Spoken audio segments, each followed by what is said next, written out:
உங்ககிட்ட நான் பார்த்து நான் கற்றுக்கிட்ட ஒரு விஷயம் என்ன அப்படின்னா, பாடி ஷேமிங்ன்றது வந்து மூவிஸ்லேருந்து இருக்குது. நம்ம சின்ன வயசில் நம்ம பார்த்துருக்கோம். எல்லாமே பண்ணியிருக்கோம். பட் ஆனால் அது டோட்டலாக எப்படி சொல்கிறதுனா, அதை வந்து நீங்கள் ஒரு ஃபன் எலமெண்ட்டாக எடுத்துகிட்டு செல்ஃப் ட்ரோலாக வச்சுக்கிட்டு அதை வந்து அதை அப்படியே டோட்டலாக ஓவர் கம் பண்ணி வரீங்க. எனக்கு வந்து இப்போ யாருன்னா திடீர்னு ஆக்சுவலாக எனக்கு ஒரு இன்ஃபீரியாரிட்டி காம்ப்ளெக்ஸ் என்ன அப்படின்னா, என் வீட்டிலேயே நான் தான் கலர் கம்மி. கலர் கம்மி. ஓகே. அப்படி இருக்கும்போதே என் சொந்தக்காரங்க மற்றவங்களுக்கு தெரியாது வெளியில். சொந்தக்காரங்க யாருன்னா ஏன் இப்படி இருக்க அப்படின்னு சொல்லிட்டாலே எனக்கு அங்கேயே டோட்டல் கான்ஃபிடென்ட் லாஸ் ஆகிடும். அது சொல்கிறதுக்கே.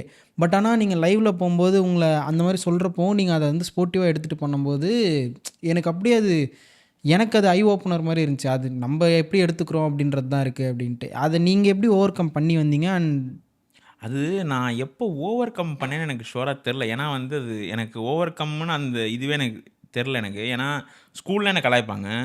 ஸ்கூலில் வந்து அரிசி மூட்டை அப்படி இப்படின்னு கலாய்ப்பாங்க. அதுக்கப்புறம் நடுவில் நான் ஒல்லியானேன், எலும்பு தெரிகிற அளவுக்கு ஒல்லியானேன். ஸோ அதனால் வந்துட்டு எனக்கு அதுக்கப்புறம் ஒரு மேபி எனக்கு வந்து எனக்கு நான் நினச்சானா ஒல்லியாயிடலாம், எனக்கு பிரச்சனை இல்லை. எனக்கு வந்து கான்ஃபிடென்ட் இருக்குது, நான் நினச்சா ஒல்லியாவேன். நான் ஆக்சுவலி எப்படி சொல்கிறது, இப்போ நான் என்னோடய லைஃப் ஸ்டைல் இப்போ எப்படி இப்போ நான் வந்து கன்ஃபார்ம் ஒல்லி தான் ஆகணும், நான் 6 பேக்ஸ் வச்சு தான் ஆகணும். ஆனால் என்னென்னா அதுக்கு ஒரு எஃபர்ட் நீங்கள் போடணும். இப்போ நான் லைவும் போட்டு என்னோடய அன்டைமில் தூக்கம், அன்டைம் டின்னரு இதெல்லாம் வச்சுன்னு நீங்கள் 6 பேக் வைக்க முடியாது. ஏன்னா செத்துருவீங்க நீங்கள். ஸோ அதனால் வந்துட்டு என்னோடய லைஃப் ஸ்டைலுக்கு பண்ண முடியாது.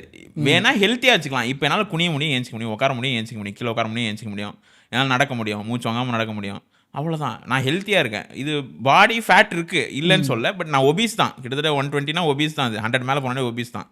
குறைக்கணும், அவ்வளோதான். மற்றபடி இது பாடி ஃபேட் எனக்கு வந்து எப்படின்னா, நான் யாரையும் பாடி ஃபேட் வச்சு நானும் கலாய்ப்பேன். நான் இல்லைன்னு சொல்ல.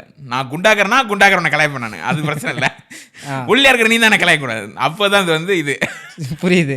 நான் குண்டா இருக்கேன், நீ குண்டா, அப்போ நான் அவனை கலாய்ப்பேன் அப்படின்னு. எங்கள் நாங்கள் வந்து ஒரு ஃபேட் அசோசியேஷன் மாதிரி ஒரு 2-3 பேர் இருப்போம். நாங்களாம் எங்களுக்குள்ளே கலாய்ச்சிப்போம். அந்த ஸ்ட்ரீமர் ஃபேட் ஸ்ட்ரீமிங் ஒரு இது ஸ்டார்ட் பண்ணியிருக்காங்கன்னு சொல்லிட்டு போட்டிருந்தீங்களே, யார்? இல்லை நீங்கள் ஒரு ரீல் போட்டிருந்தீங்களே, அது ஆக்சுவலி. பட் அதுதான் ஃபேட் ஜோக்ஸ்லாம் எனக்கு தெரியல, என்ன அஃபெக்ட் பண்ணதில்லை. ஏன்னா அது சின்ன வயசுல நான் பார்த்ததுனால எனக்கு அஃபெக்ட் பண்ணதில்லை. என்னையும் நானும் அப்படி தான் இருந்தேன். உங்களுக்கே எனக்கும் சொல்லிட்டு இருந்தாங்க நடுவில் ஸ்கூல்லலாம். 6th நானும் ஓவராக நான் இப்போ ஒரு கிட்டத்தட்ட ஒரு 7-8 kgs குறைச்சேன். அதுவே என்னால் வந்து எனக்கு ஜிம்மே பிடிக்காது ப்ரோ லிட்டரலாக.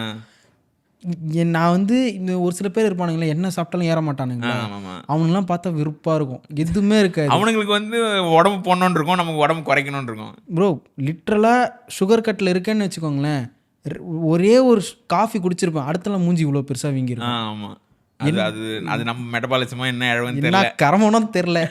அதனால் வந்து நானும் ஜிம் போகிறேன். இப்போ தான் ஜிம் போக ஆரம்பித்தேன். நான் எனக்கே ஜிம் புது எக்ஸ்பீரியன்ஸ். இது வரைக்கும் நான் ஜிம்மே போனதில்லை. அப்போ சீக்கிரம் ஒரு ஆத்மன் டிரான்ஸ்ஃபர்மேஷன் மாதிரி ஒரு குரூட் டிரான்ஸ்ஃபர்மேஷன் வருமா தெரில. அது பார்ப்போம். உடம்பு குறைக்கணும். நான் 3 நாள் போகிறேன்னா 2 நாள் லீவ் போட்டுடுறேன். வெளில போகணும், இல்லைனா ஷூட்டுக்குன்னு எங்கேன்னு போயிடுறதுனால போக முடியல. அது இல்லாமல் டைமிங் இடிக்கும். காலைல போகணும் நான் ஜிம், ஈவினிங் போனால் லைவ் போட முடியாது, போய்ட்டு டயர்டாக இருக்கும். அதனால் அது ஒரு இடிக்குது. பட் ஆனால் உடம்பு குறைக்கணும். எனக்கே வந்து இந்த 30க்குள்ளே வந்து உங்கள் பாடி பீக்கை பார்க்கணுன்னு இருக்கும்ல, அது பண்ணணும் எனக்கு, அவ்வளோதான்.